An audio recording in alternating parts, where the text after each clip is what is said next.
that works better when I'm not muted. Hey everybody, hope you're doing well. So we're going to give you all a little bit of a opportunity to hop on in here. I just want to make sure my audio levels are working well.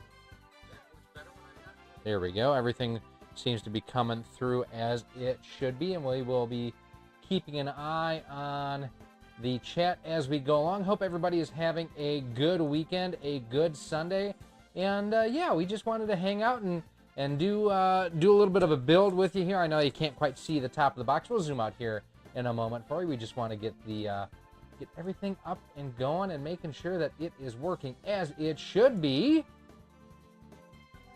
And there we go. We've got that going. I'm going to just mute this so that way we don't get feedback and whatnot.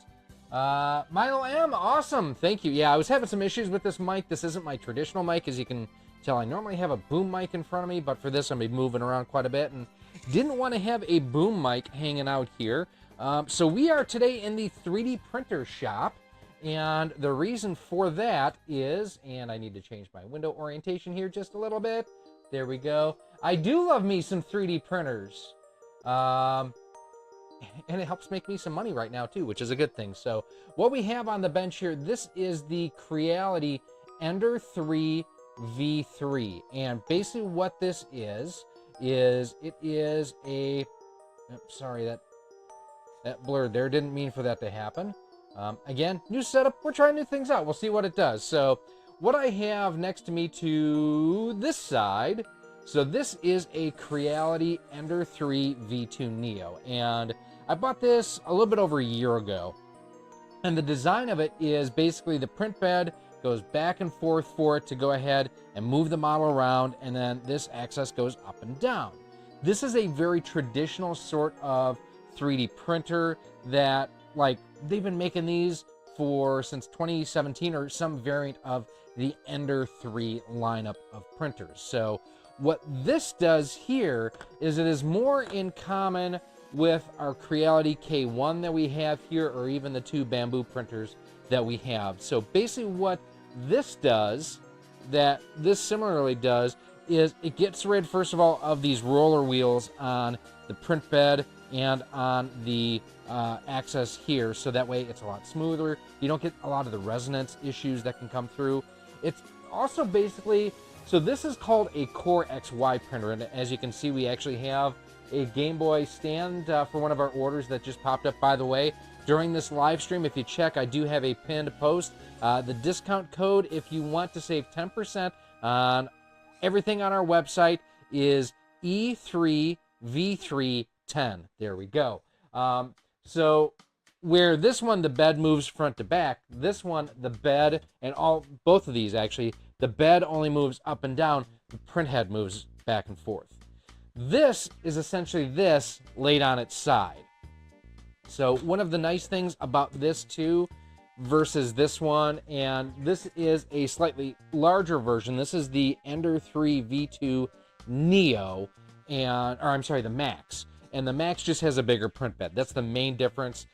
Slightly different bed too, where this is a glass bed. This is what's called a PEI, or a flexible bed, where you can take it off and do fun stuff like that. So we just got sent this from our friends over at Sain Smart. I do want to thank them. I do appreciate them sending us one of these. They've also sent us, I've really liked their filament lately. This is their flexible filament. This is called TPU. So like I can make cell phone cases out of this, other flexible type things, stress toys, really cool stuff. So specs and everything down below if you want to kind of check out the benefits and features of this. Let me know too, you guys in the chat, how's the audio on the music? If I've got to bump that down a little bit, I will go ahead and do so. The other difference on this versus this and this guy, speed. These will print 50 to 80 millimeters per second happily. You can go faster than that, but they don't really like that. There's different versions of this, and both of these have actually been upgraded with the Sprite ES extruder, so it's a direct drive extruder versus in the past normally, and I've still got it on here, you've got a gear drive that would lead a tube into this. It's not as precise, not as fast, so once you go over like that 50 to 80 millimeters per second, you tend to have a lot of issues. Cooling also tends to be an issue. Now, I do have a separate cooling on the front of this one and on that one as well. Still can't go a whole lot faster. This, over 10 times faster, 600 millimeters per second. It can also do exotic filaments like that flexible TPU.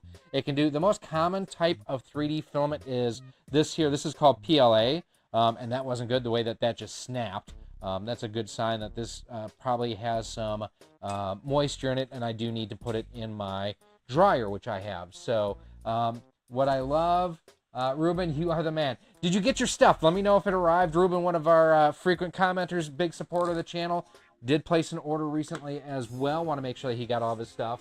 But what I've been using for the most part has been a combination of the Creality K1, which we did also get from Sain Smart. So again, thanks to them. Our Bamboo Labs P1S and P1P. Now the benefits of the P1S and the P1P over the K1 and over this, the biggest thing is the fact they can do multicolor built into it. I can pause a print on this or this to manually go ahead and change the filament. Those do it automatically for me, so that's a beautiful thing. You did, thank you, excellent. Awesome, glad to hear that you liked it. So let's go ahead. I am going to focus for the most part on the printer here on the bench. If there's anything you see that you want me to go back and show you, give you a closer look or anything along those lines, please let me know here too. Who we have there? Graphics, how you doing, Graphics? Thank you, by the way. I haven't gotten to them yet, or I haven't printed any tests on them. We will have some new, so I want to call out to that side. Where are we at here? That side. So we've got Nestoration. That's my design house and everything that for the stuff that I do, such as the region mod kits for the Super Nintendo Junior. Graphics Gear was kind enough to send us some files for some other stuff for the TurboGrafx 16 that we're going to be printing out soon and having under that line as well. And again, thanks to Sain Smart for sending us this guy to test. Promo code right there. I've been waiting almost a week to go ahead and open this guy up. I have just not had time to go ahead and do it because I wanted to do it on stream. I wanted to hang out with you fine folks. And today seemed like the perfect day to do it. Now, one of the things that I have seen on this, and I've watched an excellent YouTuber, if you're interested in 3D prints, there's a YouTuber by the name of Nathan Builds Robots. Dude is super smart. He is really, really sharp. That there's a few things that he did wrong on his assembly of this that I want to make sure that we address here. So, nice little bit of foam. Not a little bit. That's a good hunk of foam there. We do have a destruction manual, and they've been including these stickers. I don't remember if my V2 or my Neo, let me rephrase that. I don't know if my Ender 3 V2 Neo came with those or not. I know my Max did, so cool to have that.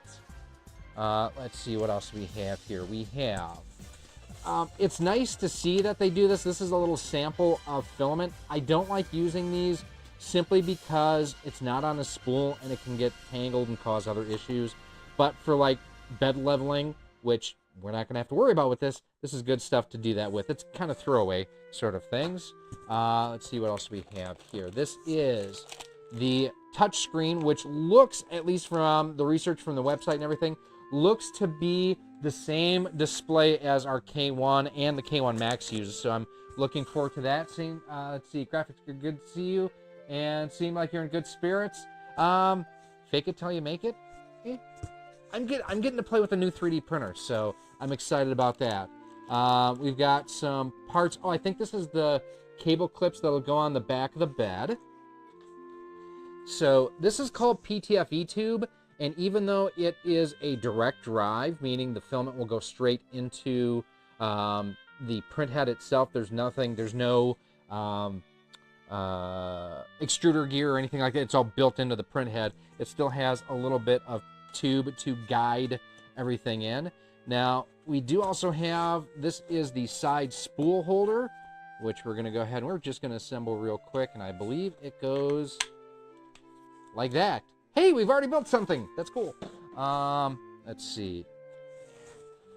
Pop this out. We have a little box, and I'm assuming that's going to have some tools and parts, and that's one of the things that I have to say. Wow, look at the shine off my dome. Sorry about that, guys. Let me let me bring this down a little bit because that's kind of harsh. So inside, normally you'll get like a set of side cutters. This is to clean out your urethra. I mean your bad joke.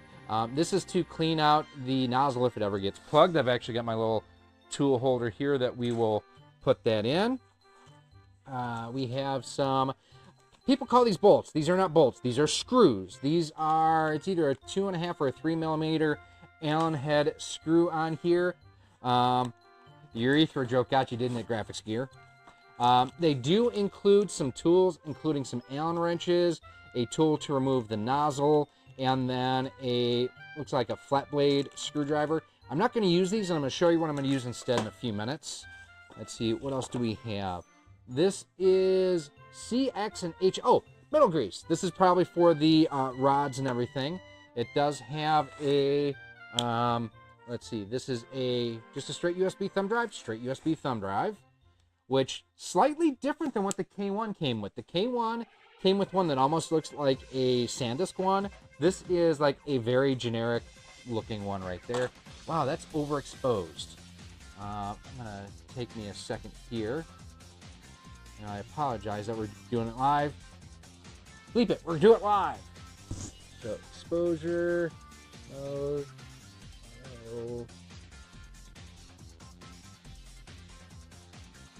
Is that what? That's way too bright. That's way too bright too. That's better.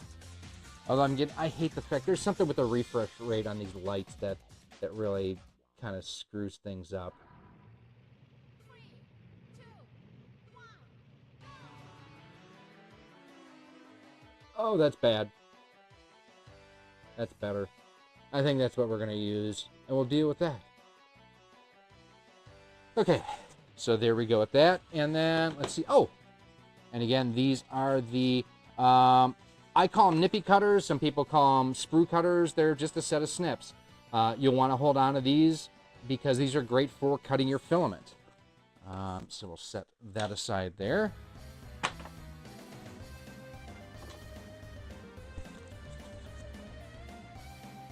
Oh, didn't see them. We have some loose zip ties in here as well.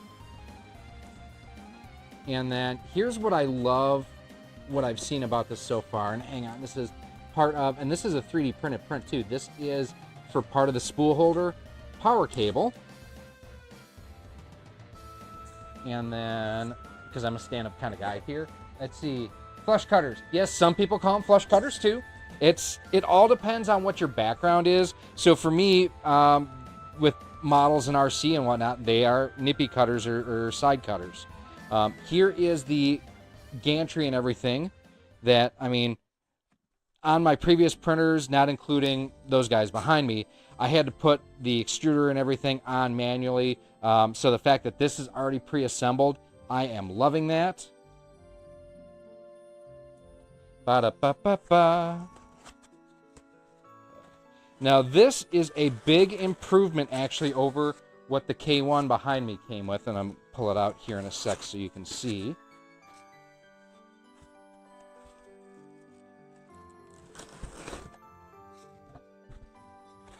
Make sure there's nothing else in here. There is not. So we're done with that. So this is the main guts of the printer here, and let's pan you down. Sorry about the refresh rate on the lights. It's just, this room is very harsh with the lighting. So the K1 originally came with a smooth build plate. For that, you had to use glue or other adhesives on it to go ahead and get a model to stick. This actually uses a textured, it's called a PEI build plate, so you don't have to use glue. I absolutely love that now. This one, I actually bought a separate PEI plate for it, which is just huge. Now, one of the things out of the gate right here is one of the things that I've noticed other people miss in their assembly videos. We're going to bring you in and pan you down. And that is a notice that you need to go ahead and set the voltage correctly on the side. See, out of the box, there is a voltage selector switch right here where you can go between 115 and 230 volts. out of the box, it's set for the wrong voltage for here in the US. So we need to go ahead and set that to the proper voltage. So I'm going to grab a probably an Allen wrench or something here in a sec and set that properly. Let me know down in the comments, have you ever thought about getting into 3D printing? Have you ever played around with 3D printers? And, you know, if you have, what was your first? And if you haven't, what's held you back? I will tell you, for me, I was super worried about like cost and expense and complexity and everything. And, well, now I've gone whole hog. Zoom back out here.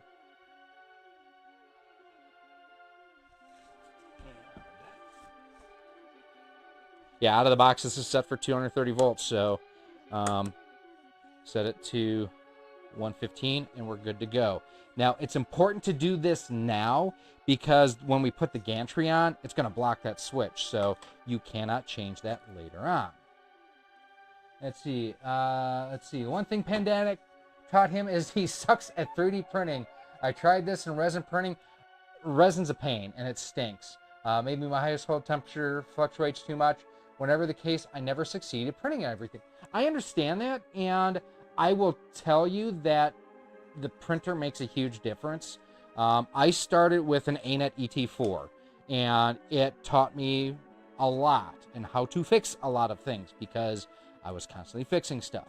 Then I got my Monoprice Jewel and my Voxel, and the Jewel just printed beautifully. It just worked great. Actually, before them, I got my original Ender 3 Max, and then I got the two Monoprices.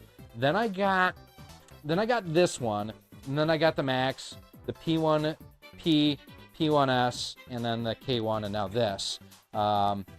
And these just work, and that's the beautiful thing about it. So we are going to try to assemble this without reading the manual, which could be a dangerous thing. Now, I mentioned it comes with Allen wrenches, but I don't use them. That's because I invest in good quality hardened tip Allen wrenches. These are actually stuff, tools that I've used for years in the RC world from Dynamite RC. Not sponsored by them or anything like that. I used to work for Horizon Hobby. I just believe in the product. It's a good tool. Let's see. I'm a Mac user. I like it just works. Don't have the patience to shoot anymore. I understand that. Now, one of the neat things that Creality has done with this, and one of the benefits that this has, is generally, and like this machine here, only has one screw to raise and lower the gantry to adjust the height.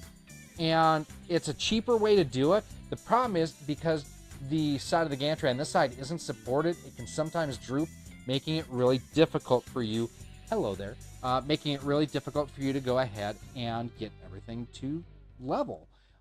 With this, what they've done is it's a single stepper motor that actually moves everything, but there's a belt that goes up, around, over to connect to raise and lower the gantry here, which is really neat.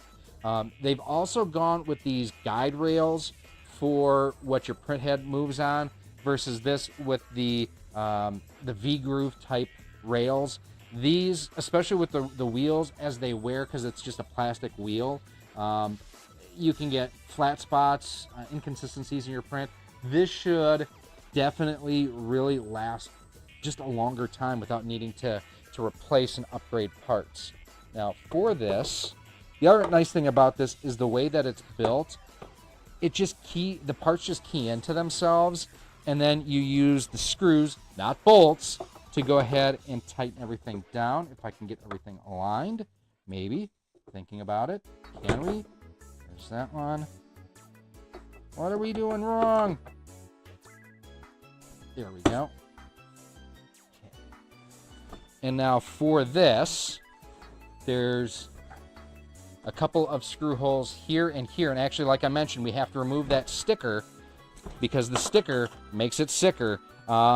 We do have to remove the sticker here to be able to put our two screws in here, which are in this baggie. And I'm going to try doing this without looking at the manual at all. One of the nice things, too, is this is all nice. I don't know if it's 70-75 aluminum, but it's super thick, and I like the anodizing on it as well.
How about now?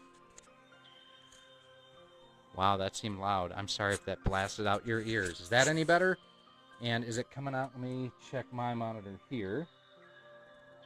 If that's, okay. All right, everything is coming. I have no idea that mic must have died. Hopefully you guys don't see my ugly chest as I get that all set up. That's weird because I charged that thing up. All right. Cooking with gas. Hot dog, hot diggity dog.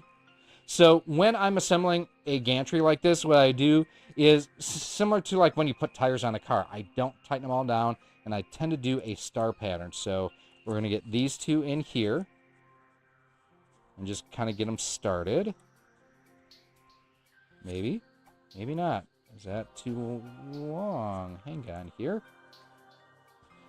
I don't want to look at the manual. I really don't want to have to look at the manual. Please don't make me have to read the manual. Oh, maybe if I actually pull the gantry forward, like, there we go.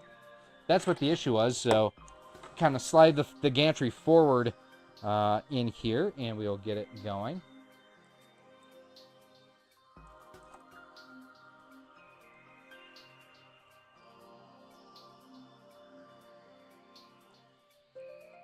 Okay.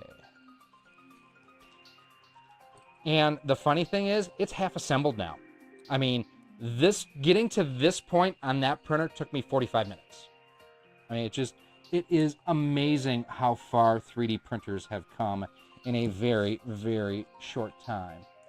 So we've got those. And again, the biggest thing on this too is to remember to set the voltage properly. Now, on the back side, we do have a connector that needs to go into one of our stepper motors, and this is labeled X. That is for the X axis. There's that. And everything is just labeled beautifully too. And then there's another stepper motor connector here, and what does this one say on it? That's for the Z, or Z, if you're a fan of Men in Black. And then this connector here should go here for the... This has a filament runout sensor, so if you are printing and your filament runs out of filament, if your filament runs out of filament, is that what I actually just said? If your printer runs out of filament, that it will stop the print, so you're not just printing and printing and printing. And then we're going to come in here with our connector to go into the print head.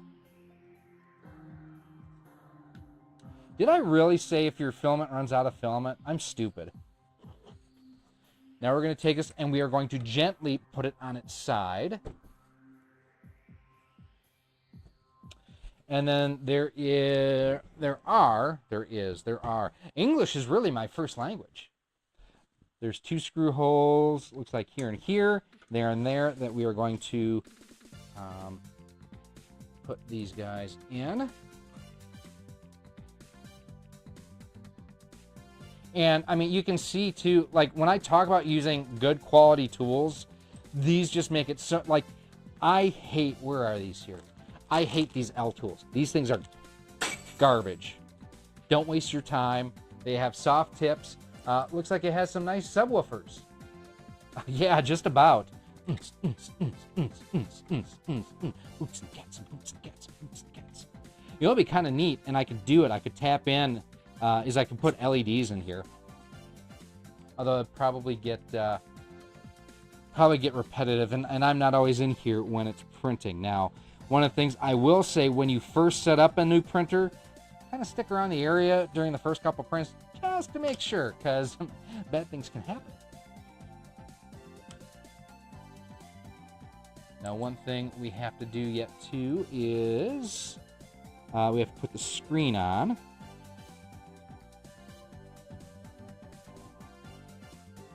So now I'm going to do star pattern, so I'm going to finish tightening this one down. That. I'm going to come do that one. This one. And then we're going to do that one. Now, while I have it like this, I'm also going to tighten down this one here. And that one there. Flip it over. These are going to be for the spool holder. That's what that's for. And then I'm not going to show you this side. I'm just going to tighten them down because I'm a jerk like that. No, just want to go ahead and get that taken care of. Don't forget to check out the pin post. I do have a 10% discount code during the stream as a thank you to everyone for coming by and checking it out. Now we've got a little bit of protective clear stuff here, and we're going to just peel that off. It's for you, John Riggs. That was for you. Okay. Now, in the past, let me pan the camera over a little bit so you can see.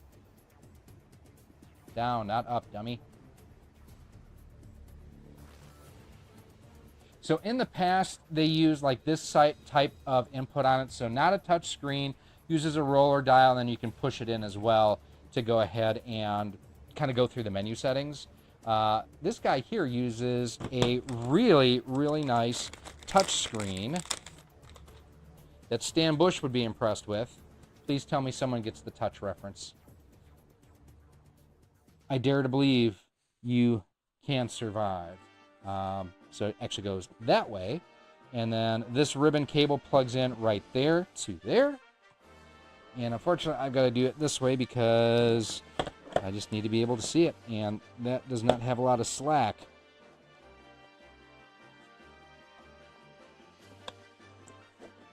And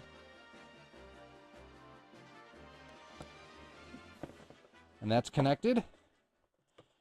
And now you just put that in the top. Slide it down. That's good to go there. Still need, oh, that's what this goes into. So I was looking to see, because this does have one other little pigtail here. That's for the filament runout sensor. Where's that? Finally, there is a piece of foam here on the gantry to protect the head during shipping. I hate the way that it's got those bars on the light because of the lights. I'm sorry, guys. We'll work on this for our next stream. How about that? Well, actually, when we typically do this in the other room, it's not an issue. So that just gets pulled out and pitched. Now, one final thing I think we need to do is we need to connect the strain relief here. Looks like that just snaps into place. And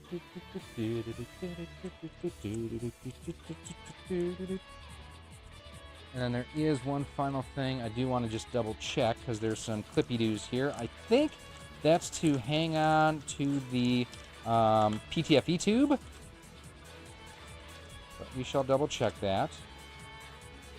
But the fact that I can get this far and I still have yet to crack the manual, yes, I've built more than a few 3D printers, but man, this is really, it's going together super nicely.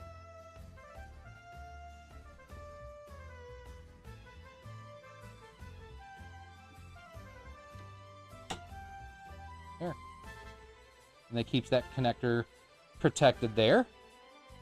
Now, I do want to grab this because I think what's going to happen is, so the PTFE tube will go in here, and then get connected to the nozzle here. But I just want to double check because measure twice, cut once, or something like that. If anyone's got any questions while we're doing this too, please don't hesitate to ask. We're keeping an eye on the chat. We've got 11 watching right now. If you are looking to get invested and involved in 3D printing, I cannot recommend a YouTube channel highly enough called CHEP, or Filament Fridays. It's Chuck Hellebuck. Chuck is just, he's awesome. He has got just amazing information. Very folksy isn't the right word. I would say very matter of fact, very easy to understand, easy to follow along. Chuck has just got great information. So let us see here. Where are we at in the manual? There's touch screen. Where are we going? Where are we going? Okay, so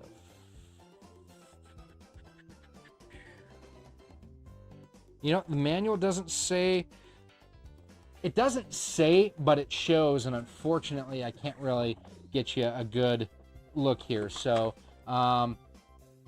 this cable here is where these little black clippy-doos go on to, and then the PTFE tube gets routed through there. So love the videos when I got my Ender V2, really improved the quality. Yeah, dude, Chuck is awesome, and I've been a long-time Patreon supporter of him. I see Bird of Prey 5 is here. Late of Prey 5, make sure you check him out. Bird, throw your channel link in the chat, please. Throw your link in there too, please. Now, these are, what do they call it? It's not a pneumatic fitting, but it's a fitting, and I've got some here just to kind of show you what it is. Where basically if you press down, it will release whatever you plug into it. It is a, I was right, it is a pneumatic connector. Sometimes I need to not doubt myself so much. So we're gonna put 1, 2, and 3. Now, there are other types of PTFE tube out there. Probably the most popular is from a company called Capricorn. And back in the day where, oh, I didn't like the fact that that pushed down on the bed while I was doing that. When we were using printers like this, where it had the indirect drive, where it was using the Bowden tube to feed into the extruder, we would replace the stock tube like this with a Capricorn because it had less friction, and basically the filament would go through just a lot more efficiently. It's not really necessary any longer. Bring this up into here. And then we're going to, make sure you check out Bird of Prey 5, especially if you all love really bad, excellent takes on Star Trek, sci-fi, and some politics. Yeah, this is the one step that they don't really show you how to do in the manual, but I mean, big deal. Now you've got this that will go side to side. Make sure, and that's the one thing I want to make sure is that we've got enough clearance.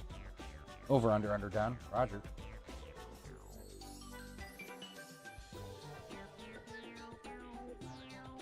Yeah, I'm not sure I'm going to keep these on there. It shows to use them, so we're going to use them. And this is how the spool holder goes. I'm going to actually, well, do I want to go that way? See, this is, I don't like the mess of cabling here. I'd almost prefer to have the cabling come out of the back so that it wasn't in the way of the filament holder. That goes in and just slides right down. And then what this does is this will go, come on, you. That kind of goes on. Actually, I think you put the filament on first. What do we have? What are we going to grab? We're going to grab just a spool of black here.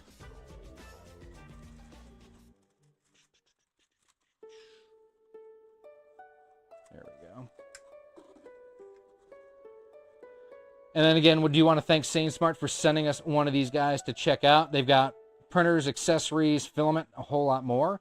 Now, before going through the this is a filament runout sensor. What you want to do is you want to cut your filament at like a 45-degree angle. Especially for some reason, the Creality filament sensors are just a total pain in the rear end to get filament through. There we go. All right. Awesome. Awesome sauce.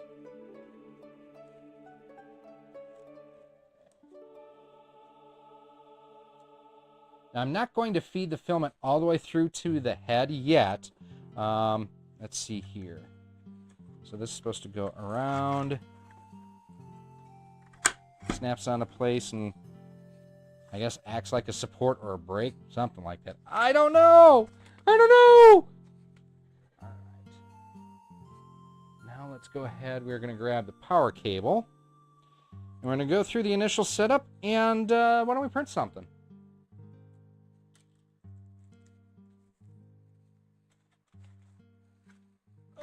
Just set that aside because I don't want to knock that over. So I moved it on over. Move it on over. I promise I'm not trying to turn my back on you people. I'm just going to turn my back on you people. Ugh.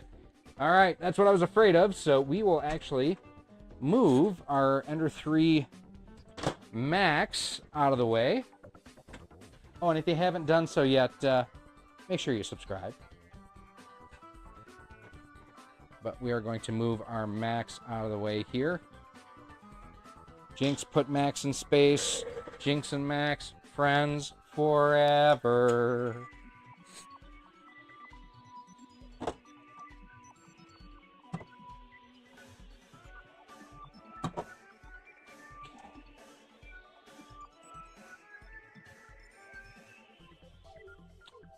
So move that guy out of the way.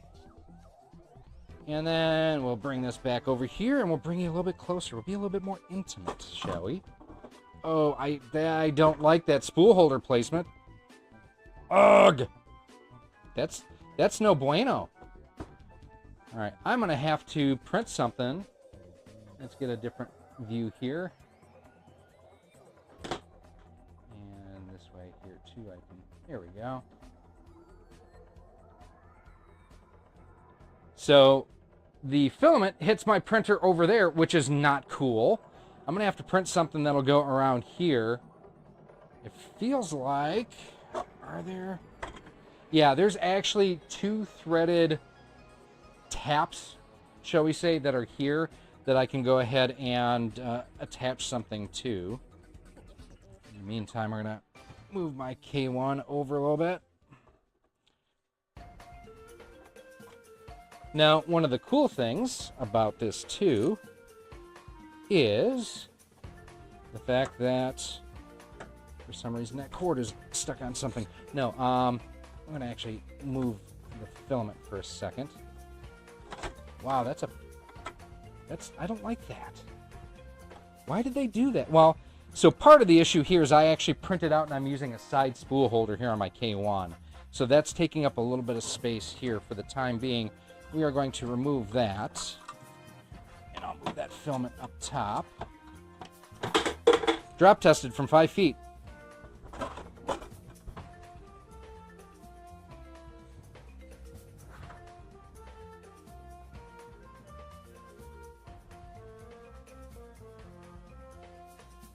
A few other benefits that the Ender 3 V3 has over, like, they've also come out with the Ender 3 SE and KE. So the SE is essentially the newer version of that guy. Around $200, uses it's a direct drive, but it's not nearly as fast as this. It uses an older software called Marlin. No relation to Nemo. He touched the butt. There we go. This also, for the bed to go front and back, uses what's called linear rails, whereas these have the V-grooves again. Over time, they're going to wear out. They're not going to have as smooth a performance as what this here will have, so definitely something to be, that this has an advantage.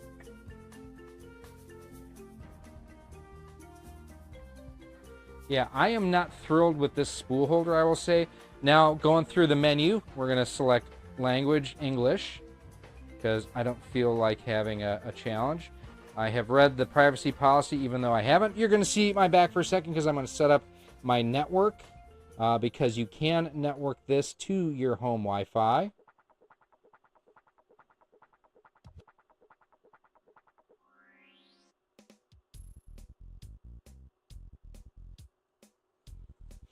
Now, you can skip this process if you want to. For me, the way that I do it is I actually, and we're going to pan the camera over here so you can see a little bit more of my messy basement. Where is it here? There's my laptop. So basically, I just slice everything from my laptop and I send it wirelessly to my printers. We are now connected.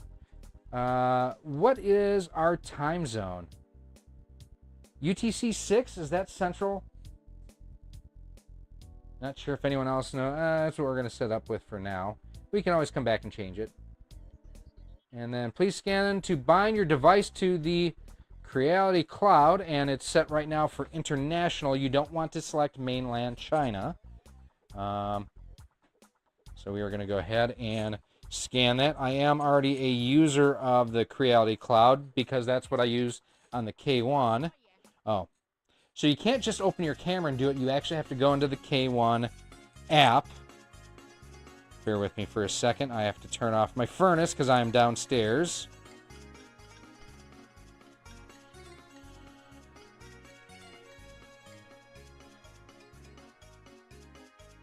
And I have to message my wife, please don't turn on the furnace.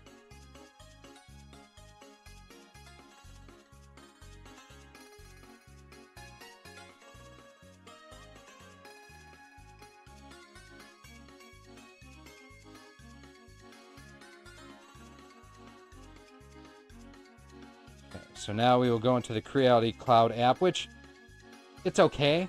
I'm not the biggest fan of it, but at least it allows me to go ahead and monitor my print status. On the K1, it actually, because it has a built-in camera, it allows me to go ahead and visually monitor what's going on. And we will name the device Ender 3 V3. Done. And now in my app here, let's see if it'll actually show up. You can see I now focused. Damn you. I'm going to do a manual focus. How about that? So that is my K1, and that now is the Ender 3 V3. Not that I'm flipping you off or anything. I'm just pointing with that. All right.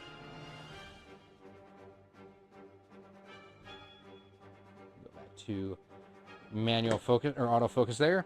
So now that we have set everything up,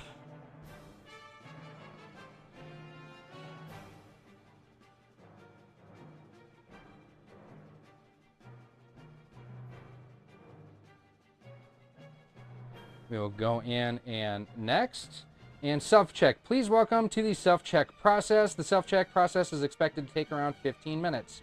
So we will do the checking. Now, this is a lot of stuff that we used to have to do manually where, you know, between leveling the bed, making sure everything was tight, and it now does it for you automatically. So you don't have to screw around with it. Again, it's about a 15-minute process. So keep an eye on our shorts for later today, and on Instagram, I am going to post a couple of the early prints that we get out of this. But other than that, we're ready to get this set up and printing. If you have any other final questions before we get out of here, please leave it down below in the comments. But you can kind of see how it's, you know, going to go through the self-check. Oh, that's not good.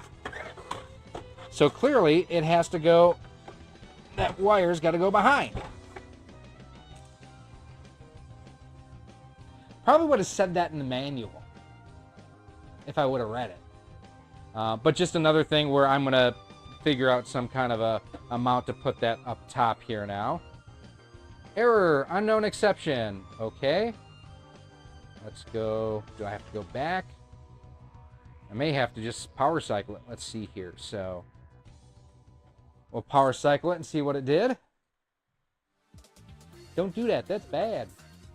Drugs are bad. Okay.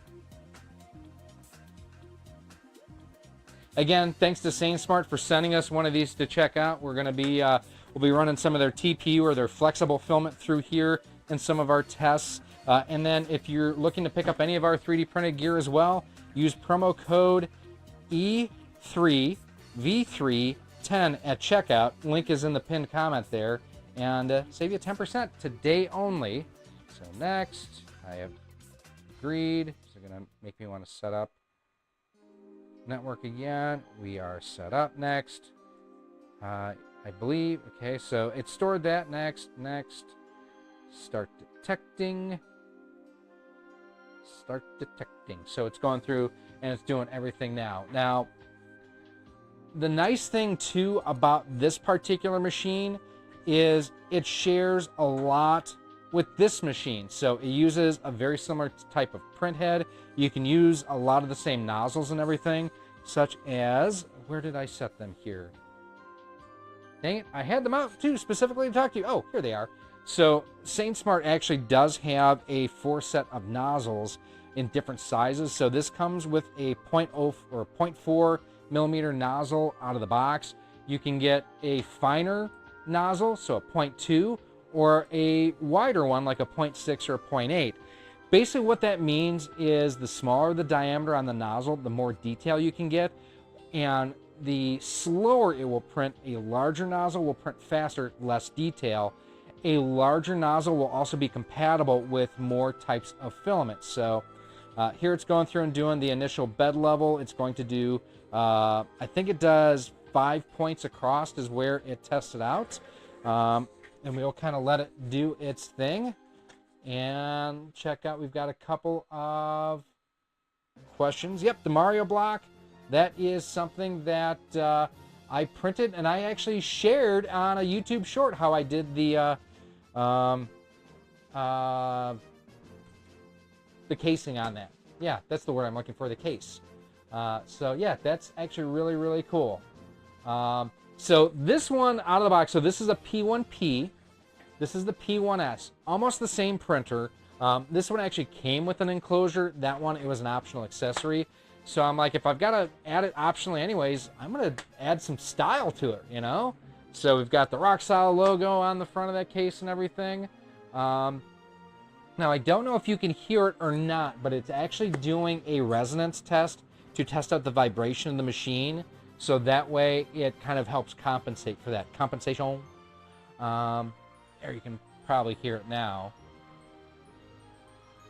And that's part of the input shaping testing that's doing. And that's one of the things that it helps it really helps compensate for just how fast these printers are moving now. Not just side to side. Now it's really loud. You should definitely be able to hear it.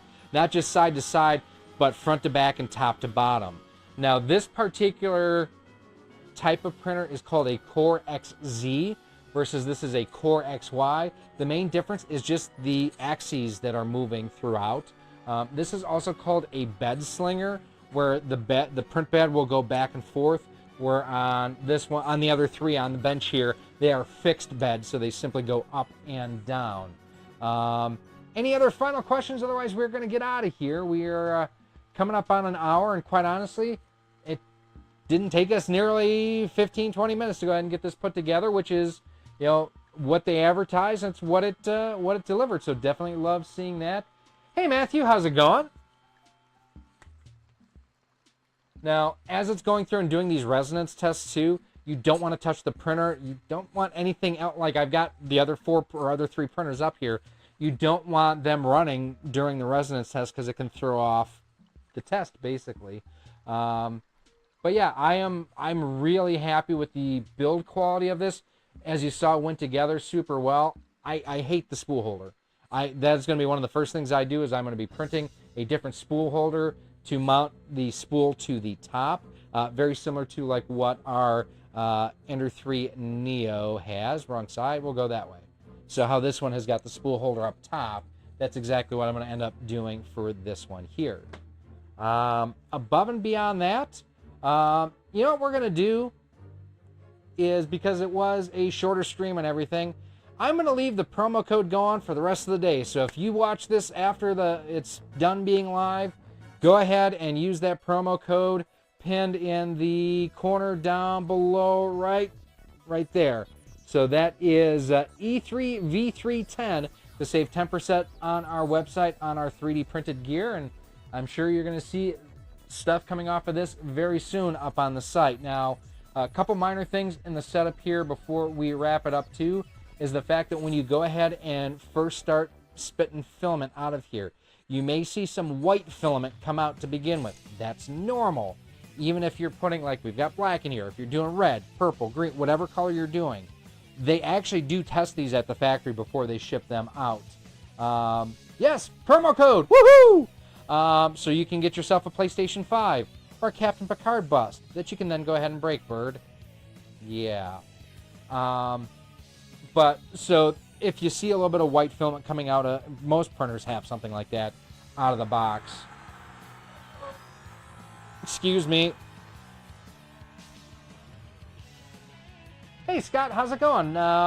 You had asked me something a while ago via email. I completely forgot and blew you off and didn't mean to do it. Wow. That is definitely rattling the shelving unit here, which Costco special.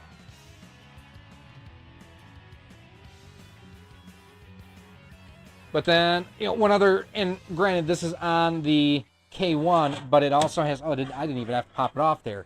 I mean, here you can see the quality that these guys spit out, and like just super nice, super smooth layer lines and everything, very little post-processing, on something like that. Now, on like the Super NES Nestoration kits that I do and everything, those I do have to print with supports, so there's about 45 minutes worth of cleanup on every one that goes out there. That's why those are a little bit more expensive, because it's a little bit more labor involved with that. So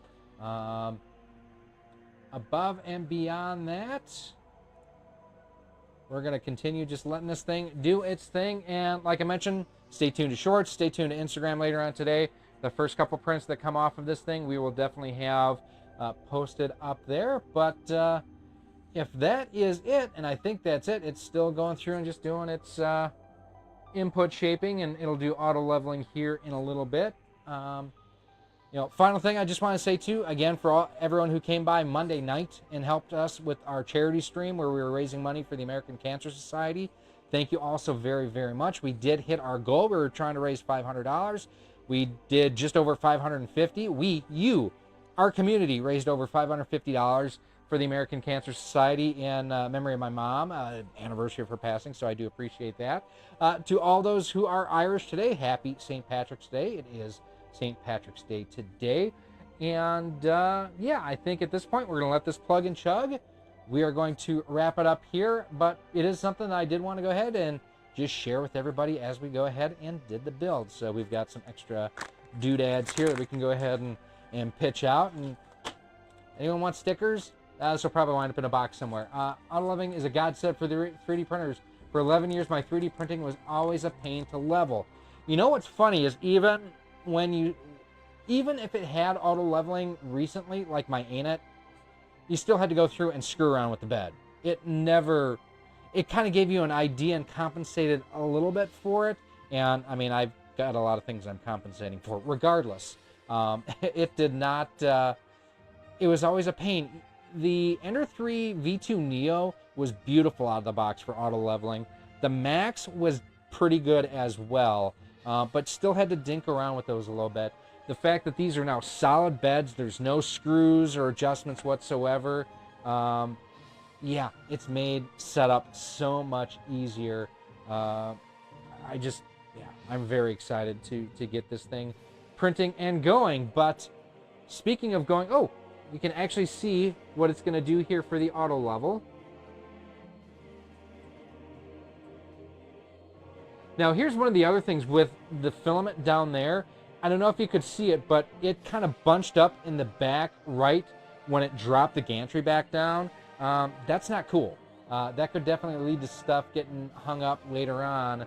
But it's going to go through and it's going to probe the bed in a number of spots.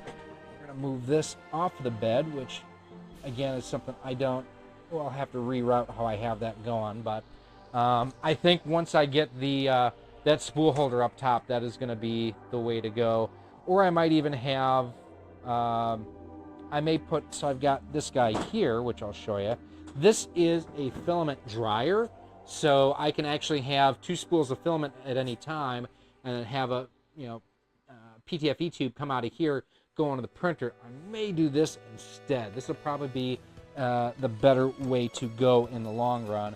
And quite honestly, what I can do then is I can do 1 spool going into this, 1 spool going into the K1, and just put the dryer in between the 2 of them. So it is doing something now. Oh, it is doing the auto leveling. Now, on my K1, when it did the initial auto level, it destroyed the bed, which was not cool. I wasn't happy about that.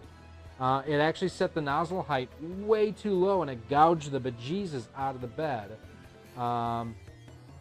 Now, one thing, and I can't quite show it to you here because it's doing the auto bed leveling, but on this side of the bed, it actually has a marked area where when it does a print, it's actually going to spit out a little bit of filament here. So it's kind of interesting that it has it marked off there. Neat thing is I can actually use this build plate on that machine, and I can also get this really cool kind of textured mirrored finish on the back. So that's pretty cool. I'm geeked about this if you can't tell. So all right, we are going to cut you guys loose. Class is dismissed, but until next time, if you have any specific requests for things that you want to see me make, want to see me print, want to see me play, let me know down in the comments. You can always email me, rocksolidmail@gmail.com. But until next time, I think we're going to be checked out, gone. Maybe. Somewhere. It's got to happen, doesn't it?